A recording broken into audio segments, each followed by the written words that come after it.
বাতাবি লেবুর সিজন প্রায় শেষ হয়ে এসেছে। তো সেদিন বাজার থেকেই বাতাবি লেবুটা কিনে এনেছে দেখে আমার খুব একটা পছন্দ হয় নাই। যেহেতু কিনে এনেছে খেতে তো হবেই। তো কাটা শুরু করেছি, ভাবলাম আম্মু ছোটবেলায় যেভাবে কাটতো আজকে লেবুটা সেভাবে কাটবো। তো সেভাবেই কাটা শুরু করেছিলাম, কারণ লেবুটার স্কিনটা একটু নরম হয়ে গিয়েছিল, এভাবে কাটতেও সহজ হতো। তো কাটার পর তো দেখলাম সেই ছোটবেলাকার টুপির মতন হয়ে গেল। আম্মু ঠিক এভাবে করে ছোটবেলায় লেবু কাটতো, আর সেটা দেখে আমরা খুব খুশি হতাম।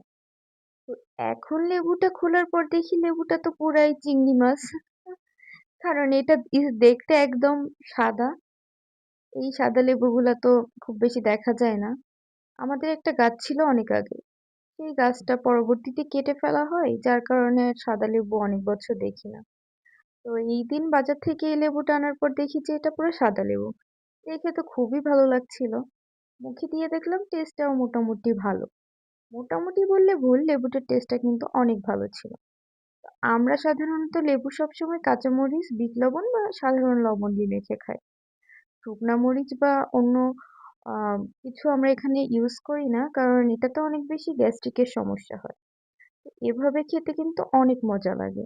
আপনারাও চাইলে এভাবে খেয়ে দেখতে পারেন।